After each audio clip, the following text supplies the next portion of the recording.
Opinion from Guns to Growth: How Amit Shah led India's fight against Naxalism in 2014.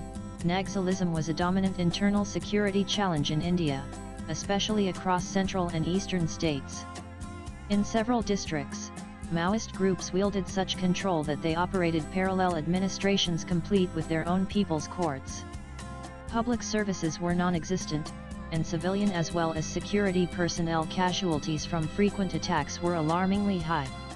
The reach of the insurgency, at its peak, extended across more than 18,000 square kilometers. According to data from the Ministry of Home Affairs, the decade between 2004 and 2014 saw over 16,400 incidents of Naxal-related violence, resulting in the deaths of 1,851 security personnel and 4,766 civilians. In 2010 alone, 2,213 such incidents were reported, marking the deadliest year with over 1,000 fatalities.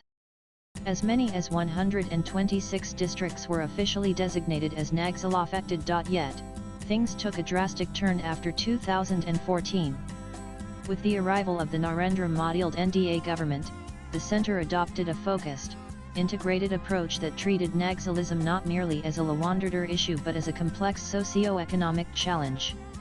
Recognizing that development was key to disempowering extremism, the government rolled out a series of coordinated measures under the umbrella strategy known as SAMADHAN: security, aggressive operations, motivation, administrative measures, development, harnessing technology, action plan for capacity building, and no access to arms ammunition. This multifaceted strategy combined precision intelligence operations with targeted development in affected regions.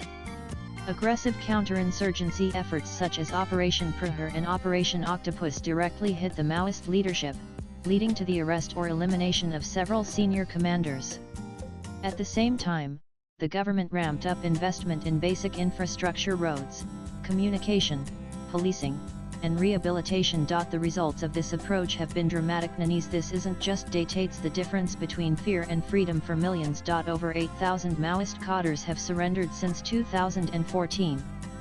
In just the past 16 months, more than 1,600 laid down arms, choosing peace over bloodshed. Many are now back in their villages, some running shops, others driving autos, a few even working with local police units as informants or volunteers.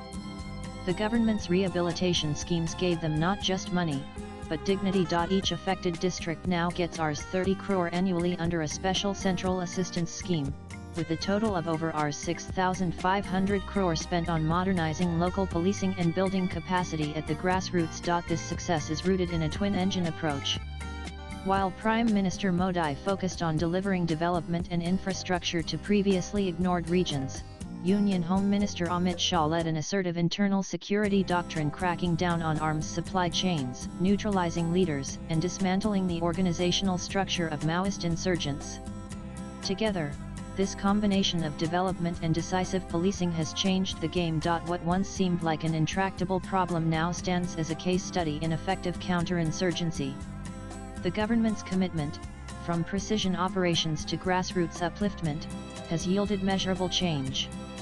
The reduction in violence, improved governance, increasing surrenders, and growing connectivity all point to a new era of stability. India's fight against Naxalism isn't just a counterinsurgency operation. It's a national recovery story. It's about a country refusing to leave its most vulnerable behind. It's about a mother no longer having to hide her son from either the rebels or the police.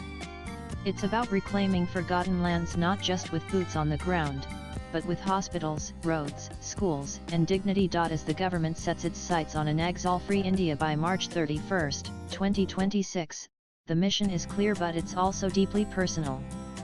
For every surrendered insurgent who found a new life, for every child now going to school in a red zone, for every family that sleeps in peace tonight, it already is a victory. Swipe left for next video. Not just a victory over violence.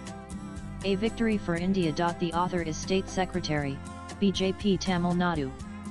Views expressed in the above piece are personal and solely those of the author.